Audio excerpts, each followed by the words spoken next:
अस्सलाम वालेकुम नाज़रीन, तेलंगाना न्यूज़ टुडे में आपका खैर मकदम है। मैं मोहम्मद इजहार, पेश खिदमत headlines. Election commission of India ने मुख्तलिफ एडवाइजरी जारी करते हुए सियासी जमातों और उम्मीदवारों पर जोर दिया है कि इंतखाबी मुहिम के दौरान माहौल दोस्त मवाद का ही इस्तेमाल किया जाए।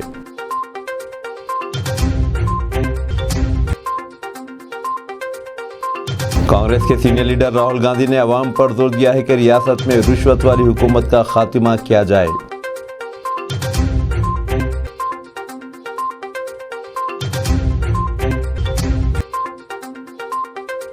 बीआरएस सरबराह व वजीर आला केसीआर ने अवाम से कहा है कि उम्मीदवारों के इंतखाब के दौरान इस बात का ख्याल रखा जाए कि इनके पीछे कौन से लीडर्स हैं।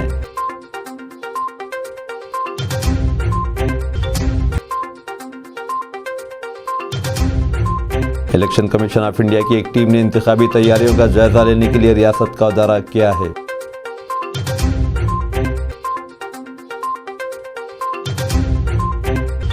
अब खबरें तफसील के साथ। इलेक्शन कमीशन ऑफ इंडिया ने मुख्तलिफ एडवाइजरी जारी करते हुए सियासी जमातों और इंतखाबात में हिस्सा लेने वाले उम्मीदवारों पर जोर दिया है कि मुजव्विज़ा असम्बली इंतखाबात के दौरान माहौल दोस्त मवाद को ही इस्तेमाल करे और एक वक्त में इस्तेमाल में आने वाले प्लास्टिक और नाकाबिल तहलील अशिया के इस्तेमाल को भी नज़रअंदाज किया जाए। असम्बली इंतखाबात तेलंगाना के बशमूल 5 रियासतों में मुनाकिद होने वाले हैं।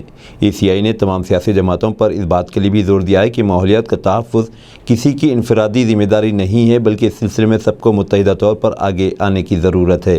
सियासी जमातों पर जोर दिया गया है कि प्लास्टिक या पॉलीथीन के इस्तेमाल से गुरेज किया जाए और इसी तरह पोस्टर्स, बैनर्स वगैरह की तैयारी के दौरान नाकाबिल तहलील अशिया के इस्तेमाल को भी नज़रअंदाज किया जाए।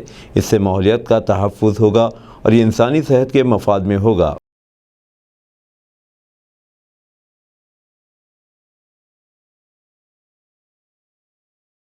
केसीआर ज़ाती तौर पर कालेश्वरम का दौरा करें क्योंकि सुतून एक एक करके डूब रहे हैं। नागर कर्नूल में राहुल गांधी का बयान। राहुल गांधी ने कहा कि तेलंगाना की अवाम ने एक ऐसी रियासत का ख्वाब देखा था जहां अवाम हुकूमत करेंगे, लेकिन गुज़िश्ता एक दहाई में वो ख्वाब चकनाचूर हो गया और केसीआर ने एक राजा की तरह हुकूमत की। ज़मीन, रेत और शराब जैसे अहम महकमे केसीआर और इनके ख़ानदान के कंट्रोल में है और अवाम का पैसा लूटा जा रहा है। केसीआर ने कालेश्वरम प्रोजेक्ट की तखमीना लागत को नुमाया तौर पर बढ़ाकर 1 लाख करोड़ कर दिया है। अब वक्त आ गया है कि वो कालेश्वरम प्रोजेक्ट का ज़ाती तौर पर दौरा करे क्योंकि बैरेज के सुतून एक एक करके डूब रहे हैं।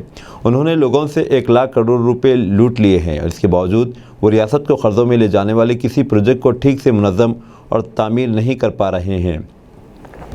इस खर्च की अदायगी के लिए तेलंगाना के हर ख़ानदान को 2040 तक सालाना 31,500 रुपये का ताउन करना होगा। कांग्रेस ने दलितों, कबायलियों और पसमानदा तबक़ात को लाखों एकड़ ज़मीन मुख्तस की थी। तेलंगाना के लोग कांग्रेस और इंदिरा गांधी से गहरी मोहब्बत रखते थे। दूसरी तरफ दोराला सरकार ने धरानी पोर्टल्स का इस्तेमाल करते हुए गरीब लोगों की ज़मीनों का इस्तेहसाल किया है, जिससे 20 लाख से ज़्यादा किसान मुतासिर हुए, जबकि सिर्फ केसीआर के ख़ानदार और उनके वज़रा को फ़ायदा पहुंचा है। मैं नरेंद्र मोदी नहीं हूं, जब भी वादा करूंगा पूरा करूंगा।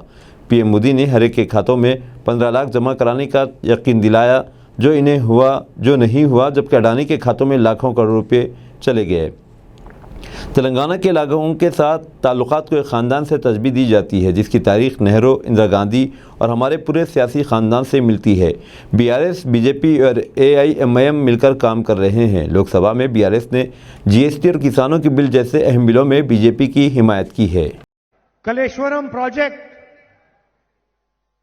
को बड़ा बढ़ाकर 1 लाख करोड़ रुपए आपकी जेब में से निकाला है। కాళేశ్వరం ప్రాజెక్ట్ సంబంధించినటువంటి అంచనాలని పెంచి మన పేద ప్రజల జేబులలో నుంచి 1,00,000 కోట్లు లాగినటువంటి మన రాష్ట్ర ముఖ్యమంత్రి केसीआर जी को वहां जाके इंस्पेक्शन करना चाहिए। ఇవాళ ముఖ్యమంత్రి కేసీఆర్ గారు కాళేశ్వరం ప్రాజెక్టు వద్దకెళ్లి అక్కడ సమీక్షించాల్సినటువంటి బాధ్యత ఉన్నది। वहां कालेश्वरम प्रोजेक्ट के जो बराज के खंभे हैं एक के बाद एक गिर रहे हैं। కాళేశ్వరం ప్రాజెక్ట్ కి సంబంధించినటువంటి పిల్లర్లు ఏవైతే ఉన్నాయో ఒకదాని తర్వాత ఒకటి కూలుతూ ఉన్నటువంటి పరిస్థితి రాష్ట్ర ప్రజలు చూస్తున్నారు। 1 लाख करोड़ रुपया चोरी किया और प्रोजेक्ट को भी ठीक से नहीं किया। మన దగ్గర లక్ష రూపాయల ధనాన్ని మన దగ్గర దోచుకొని ఒక్క ప్రాజెక్ట్ ని కూడా సరిగా కట్టలేకపోయినారు. और तेलंगाना को कर्ज में मिटा दिया. అట్లనే తెలంగాణ రాష్ట్రాన్ని అప్పుల ఊబిలోకి నెట్టేయబడ్డది వాళ్ళ. भाइयों और बहनों, 2040 तक तेलंगाना का हर परिवार 31,500 रुपए हर साल तेलंगाना के कर्ज के लिए दिएगा. 2040 సంవత్సరం వరకు తెలంగాణ ప్రజలపైన లక్షకు పైగా అప్పు ప్రతి తెలంగాణ బిడ్డ పైన ఉన్నది. इसको कहते हैं दोराला सरकार. దీన్ని దొరల ప్రభుత్వం అని అంటారు. हमने भी सरकार चलाई, हमने भी प्रोजेक्ट्स किए. మేము కూడా ప్రభుత్వాలని నడిపినాము, మేము కూడా ప్రాజెక్టులను నిర్మించినాము. नागार्जुना सागर, प्रियदर्शनी जुराला, श्री राम सागर, सिंगूर प्रोजेक्ट, कोई शिकायत नहीं आई. हैदराबाद में प्याज की कीमत 80 रुपये फी किलो हो गई। बिरयानी की होटलों, पानीपुरी सेंटर्स ने इस्तेमाल कम कर दिया। प्याज काटे बगैर आंसू रुला रही है, ऐसा है। तेलंगाना के दारुल हुकूमत हैदराबाद में फी किलो प्याज 80 रुपये के हिसाब से फ़रोख्त हो रही है और इम्कान है कि जल्द ही ये सेंचुरी मुकम्मल कर लेगी। बावर्ची खाने की अहम शय की कीमत में गैर मामूली इजाफे के बाद होटलों, बिरयानी सेंटर्स, पानीपुरी सेंटर्स ने प्याज का इस्तेमाल इंतहाई कम कर दिया है। प्याज की कीमत रोज़ बरोज़ बढ़ती जा रही है। 2 माह कबल 6 किलो प्याज 100 रुपये में दस्तयाब थी, ताहम बतदरीज इसकी कीमत में इजाफा दर्ज किया जा रहा है। प्याज की कीमत जो एक हफ्ता कबल 50 रुपये किलो थी, अचानक बढ़ गई है। अच्छी क्वालिटी वाली प्याज 80 रुपये फ़ी किलो तक पहुँच गई है। होटलों, biryani centres, hostels, panipuri centres के मुंतज़मीन ने प्याज का इस्तेमाल कम कर दिया है। मार्केट ज़राए का कहना है कि कीमतें बढ़ रही है। बाज़ इलाक़ों में बारिश के बाद फसलों की काश में कमी हुई है। कीमत में दर्जे इजाफे की वजह से जहां एक तरफ तमाम परेशान हैं, वहीं ख़ास तौर पर मुतवस्सित और गरीब तबका प्याज ख़रीदने के लिए सोचने पर मजबूर हो चुका है। शहर हैदराबाद में महाराष्ट्र के नासिक, शोलापुर, औरंगाबाद, कर्नाटक के रायचूर, शिवमोगा, मध्य प्रदेश के भोपाल, आंध्र प्रदेश के कर्नूल से प्याज दरामद की जाती है, जबकि रियासत तेलंगाना के गदवाल, वनपर्ती, रंगारेड्डी, विकाराबाद, महबूबनगर, कोल्हापुर, संगारेड्डी, मेदक, कामारेड्डी और सिद्दीपेट में प्याज की काश्त की जाती है। लेकिन जारिया साल ताख़ीर से बारिश और ज़ेर ज़मीन आबी सतह में कमी के सबब किसानों की जानिब से प्याज की कम काश्त की गई। मैंने कभी तकब्बुराना लहजा इस्तेमाल नहीं किया, KCR का दावा। चीफ मिनिस्टर के चंद्रशेखर राव ने आज कहा कि अपोजिशन जमातें हमारे खिलाफ घुमंड में चूर होते हुए बातें कर रहे हैं। आज ज़िले खम्मम में हल्का असम्बली सत्तुपल्ली में पार्टी के इंतखाबी जलसे से खिताब करते हुए उन्होंने कहा कि मैं रियासत का चीफ मिनिस्टर हूँ। अलहदा रियासत तेलंगाना के उसूल में मेरा किरदार नाकाबिल फरामोश रहा। रियासत को तरक्की और खुशहाली की सिमत गामजन किया, मगर मैंने कभी भी गुरूर व तकब्बुर में वहियात लब व लहजे में बात नहीं की है। सिर्फ 4 पैसे जेब में आ जाने से इतना तकब्बुर, इतना नशा, क्या ज़िले खम्मम इन घुमंडियों को बर्दाश्त करेगा? इस ज़िले में पैसे के बलबूते पर कब तक गैर अखलाक़ी सियासत चलती रहेगी? ज़िले की आवाम को इन हक़ाइक़ पर गौर व ख़ौस करना चाहिए। आवाम को समझ लेना चाहिए कि मुहर्रिका 2 अफराद के दरमियान नहीं, बल्कि 2 सियासी जमातों और 2 अलग अलग नज़रियात के दरमियान लड़ाई है। अवाम को हर पार्टी के नज़रिए को अच्छी तरह समझते हुए बेहतरीन नज़रियात की हामिल जमात के हक़ में अपनी कीमती वोट का इस्तेमाल करना चाहिए। KCR ने कहा कि मुत्तहिदा आंध्रा पर ज़्यादा अरसे तक कांग्रेस की हुकूमत रही। तवील अरसे तक तेलुगुदेशम पार्टी ने भी हुकूमत की। गुज़िश्ता 10 साल के दौरान तश्कील तेलंगाना के बाद BRS ने क्या किया है सबके सामने है। इसलिए आप तमाम से अपील कर रहा हूँ कि वोट का इस्तेमाल काफ़ी सोच के बाद करें।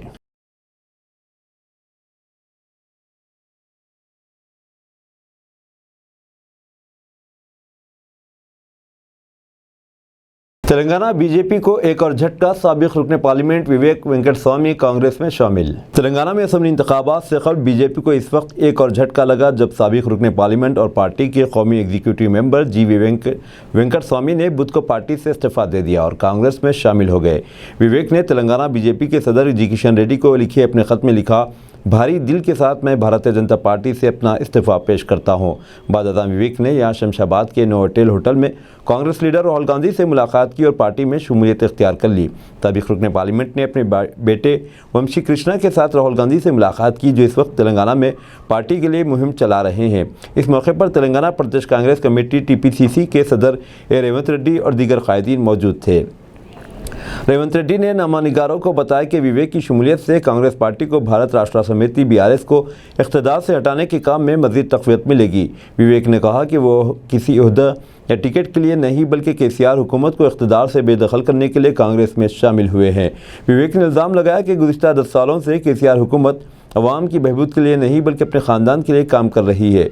उन्होंने कहा सबको इकट्ठे होने और इस ख़राब हुक्मरानी को ख़त्म करने की ज़रूरत है। पिछले कई हफ्तों से यह कयास आरियाँ की जा रही थी कि विवेक कांग्रेस पार्टी में वापसी का मंसूबा बना रहे हैं।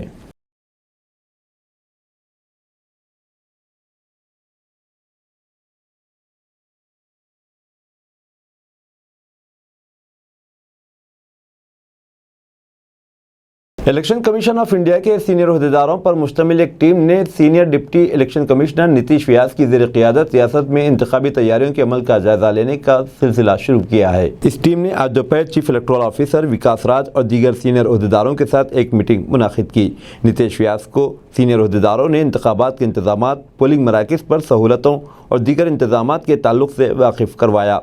इसी टीम ने दीगर कानून साज एजेंसियों के अलावा रियासत के सीनियर अहदेदारों बशमूल चीफ सेक्रेटरी शांति कुमारी और DGP अंजनी कुमार से भी मुलाकात करेगी। CCS ने ज्यादा मुनाफे का लालच देकर आवाम को लूटने वाली टोली को किया गिरफ्तार। रामबाबू और कृष्णम राजू ने विजयवाड़ा में FMCG का कारोबार शुरू किया और हैदराबाद में तोसी की। सबसे पहले बिजनेस अच्छी तरह चला, इसके बाद उन्होंने तकरीबन 200 लोगों को यकीन देकर धोखा दिया कि अगर वो अपने कारोबार में सरमायाकारी करेंगे तो इन्हें ज़्यादा मुनाफा मिलेगा। इनका ख्याल था कि अगर हम अपने कारोबार में सरमायाकारी करेंगे तो हमें माहाना 6% मुनाफा मिलेगा। जिन्होंने पहले सरमायाकारी की, फिर रिटर्न देकर कुछ और सरमायाकारी करवाई। मजमूई तौर पर 530 करोड़ रुपये की सरमायाकारी की गई। पुलिस ने दरख्वास्त की कि अगर कोई आपको ज़्यादा मुनाफे की पेशकश करता है तो इस पर यकीन न करे। पुलिस ने मुल्ज़िमान से 2 किलो सोने के जेवरात और 4 लाख नकदी जब्त कर ली। गजाराव भोपाल जॉइंट CP CCS की हिदायत पर शिल्पावली DCP की रास्त निगरानी में CCS की टीम ने ये गिरफ्तारी अमल में आई। FMCG बिजनेस मॉडल में एक पॉन्जी स्कीम के 2 बंदों को आज गिरफ्तार किए। एक कृष्णम राजू, दूसरा रामबाबू। ये दोनों पहले FMCG बिजनेस करते थे। वो टर्नओवर बढ़ाने के चक्कर में दूसरों से इन्वेस्टमेंट लिए और कुछ दिनों के बाद उनको लालच ज़्यादा होके ये पैसे जो ले रहे इन्वेस्टर से उनको 6% महीना उनको इंटरेस्ट देने के लिए प्रॉमिस से बहुत सारे लगभग 200 इन्वेस्टर से लोग ऑलमोस्ट 400 to 500 करोड़ कलेक्ट किए। और इनका भी बिजनेस पहले चलता था, उसके बाद ये लोग जो नए इन्वेस्टर्स आए उन लोगों से पैसे लेकर पुराने इन्वेस्टर्स को इंटरेस्ट देते हुए ऐसा 2, 3, 4 साल चलाए। और अभी 2019-2020 से ये स्कीम पूरा शुरू हुआ। मतलब जब नए इन्वेस्टर्स आना बंद हो जाता है तो पूरा ये स्कीम कोलैप्स हो गया। तो इसमें वो टर्नओवर के अलावा जो उनका खर्चा जो है, उनके अलावा अभी हम उनसे 2.5 kg सोना रिकवर किए। और ये जो लोग हैं वो अपार्टमेंट्स खरीदे, लैंड्स खरीदे, उन सबका लगभग 40 करोड़ से 50 करोड़ का वैल्यू होगा। ये थोड़ा बहुत कैश भी मिला उनके पास। तो इसमें जो टर्नओवर हो गया उसमें लगभग 427 करोड़ जो एक्चुअल बिजनेस है और पुराने इन्वेस्टर्स को देने में 427 करोड़ उसमें लगा दिया। ये 50 करोड़ जो इनका इन्वेस्टर्स मतलब एम्प्लॉइज जो डिस्ट्रीब्यूटर्स का नेटवर्क जो एस्टैब्लिश किए उसमें उनको पेमेंट के लिए, उनका तनख्वाह के लिए 50 करोड़ उसमें चला गया। और दोनों एक 20-20 करोड़ का मिसअप्रोप्रिएशन किए इसमें। और 12 करोड़ जो है वो कैश ट्रांसफर करवाया। वो कैश गोल्ड ऑर्नामेंट्स के जरिए गोल्ड बिजनेस वालों से कैश बदला करवाया। और इसके अलावा जो ये अभी रिकवर हुए इसके अलावा और सुलेमान नगर के मकामी नौजवानों ने कसीर तादाद में बीआरएस पार्टी में शमूलियत इख्तियार की। तफसीलात के मुताबिक कुछ दिन कबल आरामगढ़ एक्स रोड पर ट्रैफिक पुलिस की जानिब से ऑटो ड्राइवर्स को चालानात करते हुए हिरासा किया जा रहा था, जिस पर सुलेमान नगर डिवीज़न के नायब सदर मोहम्मद गौस के साथ एमएलए प्रकाश गौड़ को इसकी शिकायत की गई, जिस पर एमएलए प्रकाश गौड़ ने फौरी ट्रैफिक पुलिस से बात करके मसले को हल किया। इसे देखते हुए आज कई ऑटो ड्राइवर्स ने मोहम्मद गौस के साथ एमएलए प्रकाश गौड़ के घर पहुंचकर बीआरएस पार्टी में शमूलियत इख्तियार कर ली। इस मौके पर एमएलए प्रकाश गौड़ ने तमाम ऑटो ड्राइवर्स को पार्टी का खंडवा पहनाकर इस्तकबाल किया। आइए देखते हैं हमारे नुमाइंदे सैयद जाकिर की खुसूसी रिपोर्ट।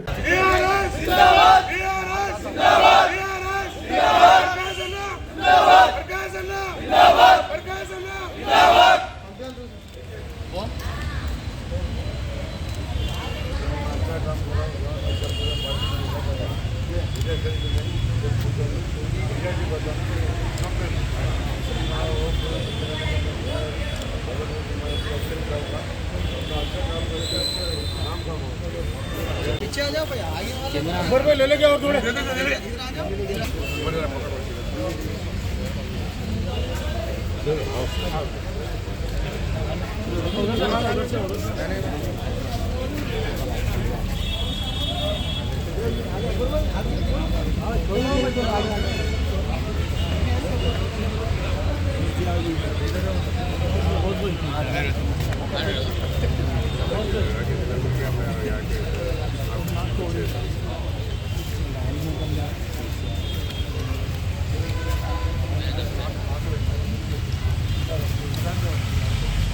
चलो पूरे इधर आ जा बेटा।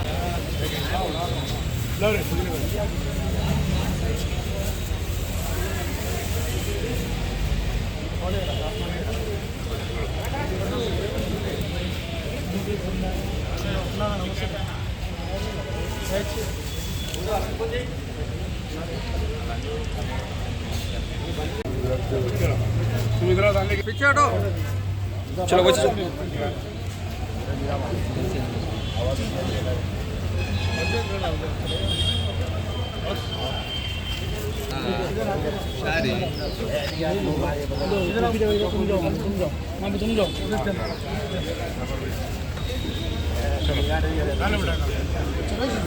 चलो आगे चलो।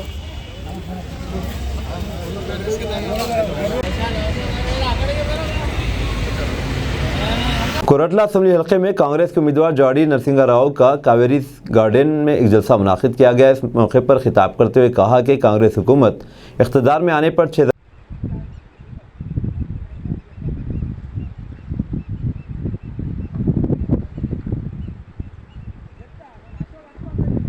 नईम की क़यादत में प्रोग्राम मुनाकिद हुआ।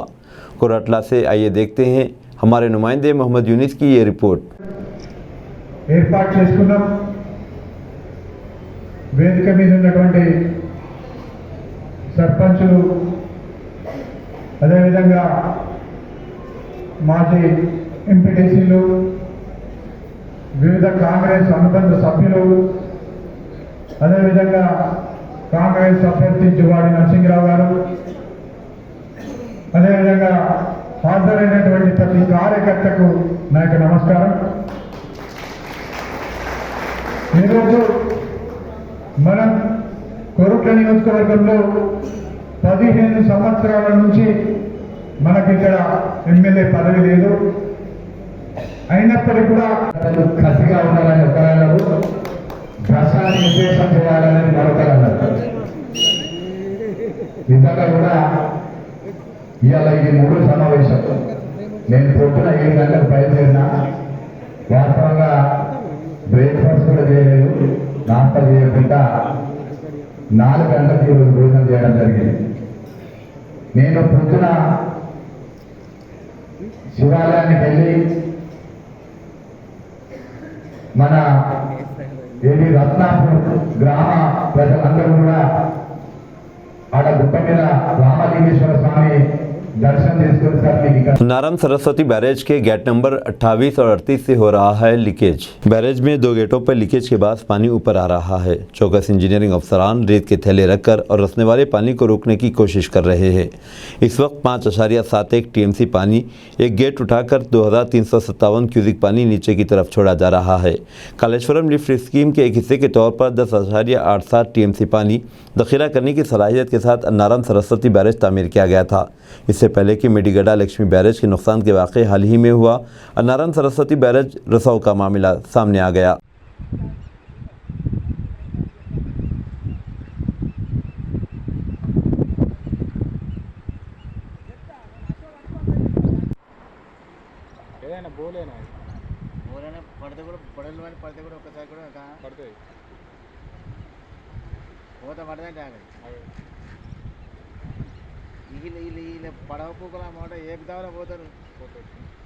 నువ్వు రాంగ్ మాట్లాడక వీడియోలో పడుతుంది। कमर्शियल गैस सिलेंडर की कीमतों में भारी इजाफा। कमर्शियल गैस सिलेंडर्स की कीमतों में भारी इजाफा किया गया, ताहम घरेलू गैस सिलेंडर्स की कीमतों में किसी भी किस्म की तब्दीली नहीं की गई। गैस के दाम 19 किलोग्राम वाले कमर्शियल सिलेंडर पर बढ़ाए गए और इसका असर खाने पीने की अशिया के साथ साथ होटलों के कारोबार पर पड़ेगा। आज 1 नवंबर से दिल्ली में कमर्शियल एलपीजी सिलेंडर की कीमत 1731 रुपये 50 पैसे से बढ़कर 1833 रुपये हो गई है। इसी तरह दिल्ली में कमर्शियल एलपीजी सिलेंडर के दामों में 101 रुपये 50 पैसे का इजाफा दर्ज किया गया। वाज़ेह है कि गुज़िश्ता माह भी तेल कंपनियों ने कमर्शियल गैस सिलेंडर के दामों में 209 रुपये का इजाफा के अवाम को बड़ा झटका दिया था। इसके बाद दिल्ली में कमर्शियल गैस सिलेंडर की कीमत 1731 रुपये 50 पैसे तक पहुंच गई थी। ऑयल कंपनियों ने मुसलसिल दूसरे माह कमर्शियल एलपीजी की कीमतों में इजाफा किया है। कांग्रेस या बीजेपी को वोट देना अनारकी और पसमानदगी के मुमासिल, असदुद्दीन ओवैसी का बयान। कुल हिंद मजलिस इत्तेहादुल मुस्लिमीन के सदर असदुद्दीन ओवैसी ने चारशंबे के रोज़ कहा कि बीजेपी या कांग्रेस को वोट देने के माने अनारकी और पसमानदगी है। सोशल मीडिया प्लेटफॉर्म एक्स पर पोस्ट करते हुए असद ओवैसी ने कहा कि बीजेपी और कांग्रेस ज़ेर इक़्तिदार रियासतों में कर्फ्यू और इंटरनेट की बंदिश रोज़ का मामूल बन चुका है, जिसकी वजह से इन रियासतों के अवाम ना तो काम पर जा सकते हैं ना ही वर्क फ्रॉम होम कर सकते हैं। इसीलिए कांग्रेस या बीजेपी को वोट देना अफरा तफरी और इंतहाई पसमानदगी की जानिब ढकेलने को दावत देना है। हैदराबाद के एमपी ने कहा कि इंटरनेट कनेक्टिविटी में तेलंगाना मुल्क भर में सर फहरिस्त है और इंफ्रास्ट्रक्चर के साथ पुरअमन माहौल की फराहमी के सबब तेलंगाना में लाखों अफराद बदोबाश इख्तियार किए हुए हैं। अब दीजिए इजहारुल हक को इजाज़त, मिलते हैं अगले न्यूज़ बुलेटिन में। देखते रहें तेलंगाना न्यूज़ टुडे।